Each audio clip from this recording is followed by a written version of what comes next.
जय माता दी। हमसे हमारे एक मित्र ने पूछा है कि चांदी के फूल जो होते हैं वो कब ले जा कर के विसर्जित किए जाते हैं। तो इसके बारे में हम करते हैं चर्चा, और इसके पहले कर लेते हैं हम मातंगी माता की आराधना।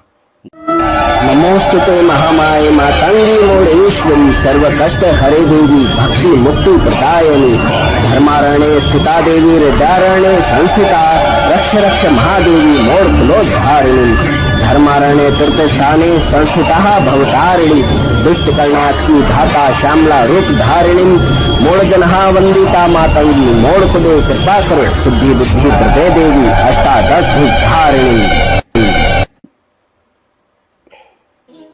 जय माता दी। मातंगी आराधना के पश्चात हम फिर से हाजिर हैं। जितने भी लोग नए हैं, चैनल से पहली बार जुड़ रहे हैं, हमारे वीडियो पर पहली बार आए हैं, तो कृपया चैनल को सब्सक्राइब कर दें। लाइक कमेंट शेयर तो आप करते रहिए, साथ ही साथ बेल आइकन को आप ऑल पर सेट कर दीजिए ताकि आपको हमारे आने वाले सभी वीडियो, सभी जानकारी योग्य लाइव आदि की जानकारी आपको प्राप्त होती रहे। तो चलिए शुरू करते हैं हम आज का टॉपिक। हमारे एक मित्र हैं, जहाँ हम हॉस्पिटल आदि जाते हैं तो वहाँ पर हमें कोई पहचान वाले मिले थे, जिन्होंने हमसे पूछा कि आप पंडिताई भी करते हैं और आप के यूट्यूब पर जो आप जानकारी देते हैं तो आप हमें भी एक जानकारी दीजिए। तो मैंने कहा ठीक है, हम आपके लिए वीडियो बना देंगे इस बात पर, और ताकि हमारे अन्य जो भी सब्सक्राइबर हैं उनको भी इसके बारे में जानकारी मिले। तो उन्होंने ये पूछा था हमसे कि जो चांदी के फूल होते हैं यानी कि वो क्यों बनाए जाते हैं। हमें किसी ने कहा है कि चांदी के फूल बनवाइए और उसका विसर्जन करवाइए।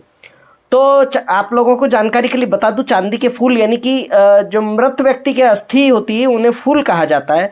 जब वे अस्थियां नहीं होती उपलब्ध, यानी कि कहीं खो गई हों या विसर्जित कर दी गई हों, तो उसके एवज में उस व्यक्ति की संपूर्ण आत्म शांति के लिए चांदी से फूल बनवा लिए जाते हैं। यानी सुनार को जाकर के कहा जाता है कि चांदी के अस्थि फूल बना दीजिए, तो वो बना के दे देता है।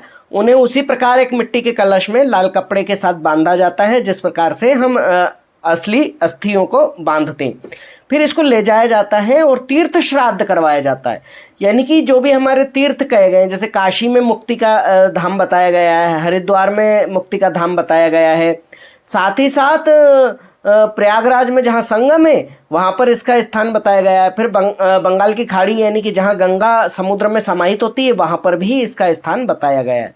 परंतु विशेषकर 3 स्थानों पर इसका महत्व ज़्यादा है बंगाल की खाड़ी के अलावा। जो मैंने तीनों नाम बताए हैं आप दोबारा रिवाइंड करके उन्हें सुन सकते हैं। तो इन 3 स्थानों पर विसर्जन का क्यों ज़्यादा महत्व है? देखिए, ये धार्मिक क्षेत्र तो है ही, साथ ही साथ कहा जाता है कि अस्थियां जितने अधिक समय के लिए गंगा में रहेंगी, गंगा के जल में रहेंगी, उतने अधिक समय तक वह व्यक्ति जो है जिसकी वह अस्थियां हैं उसकी आत्मा स्वर्गलोक में निवास करेगी या पाप कर्म से मुक्त रहेगी।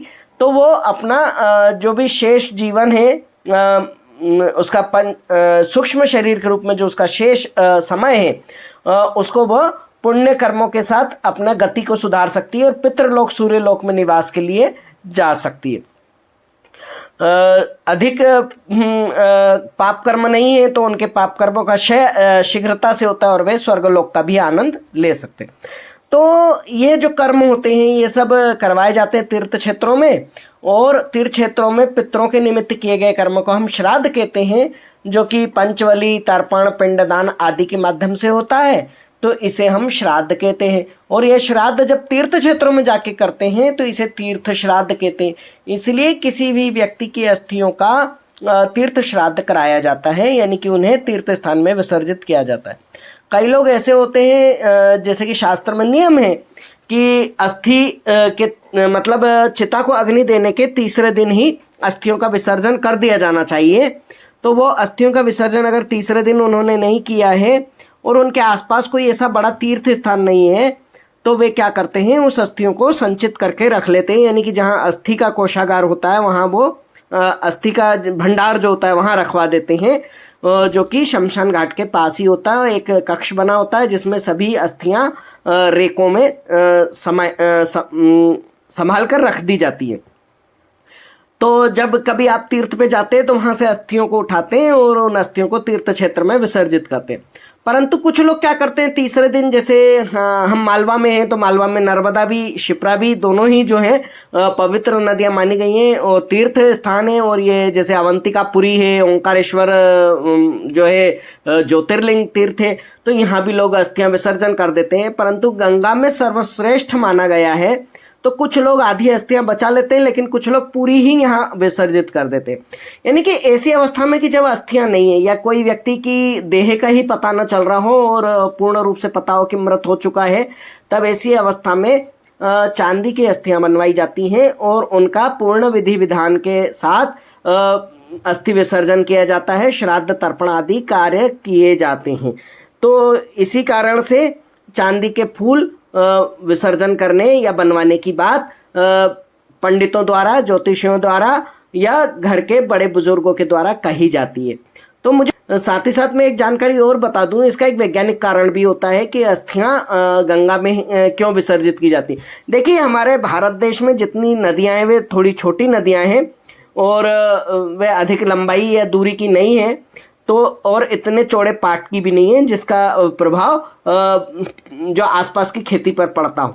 परंतु गंगा एक बहुत विशाल नदी है, बहुत बड़े स्तर पर और बहुत अधिक मात्रा में उसका जल होता है और अधिक फैलाव के साथ वो बहती है। तो होता क्या है कि उसमें शुद्ध और पोषक तत्व तो बहुत सारे हैं, परंतु वैज्ञानिकों का कहना है कि उसमें फास्फोरस की कमी हो जाती, जो आज के वैज्ञानिक कहते हैं। तो ये जो मृत देह को नदियों में डाल दिया जाता है, उससे क्या होता है कि उसमें फास्फोरस की मात्रा बढ़ती है, जो कि हमारी हड्डियों में प्रचुर मात्रा में पाया जाता है। तो गंगा में जो ये कमी होती है फास्फोरस की, वो ये हड्डियां दूर कर देती हैं। यानी कि फसल जो है, खेती जो है, फास्फोरस की वजह से उर्वर क्षमता उसकी कम नहीं होती, उसकी उर्वर क्षमता यथावत बनी रहती है। तो यह तो था वैज्ञानिक कारण। मुझे उम्मीद है कि आपको आज का ये छोटा सा वीडियो बहुत अधिक पसंद आया होगा। तो आप चैनल से जुड़े रहिए, चैनल को लाइक, कमेंट, शेयर करके, सब्सक्राइब करके हमारे साथ बने रहिए, हमारा साथ दीजिए। जय मुंडेश्वरी बोल बम। ओम मणिक्यमणावक्लालयन्तीं मदालशां मंजुलभागविलासां महेन्द्रनीलं द्युतिकोमलाङ्गीं मतं कन्या मनसा स्मरामि।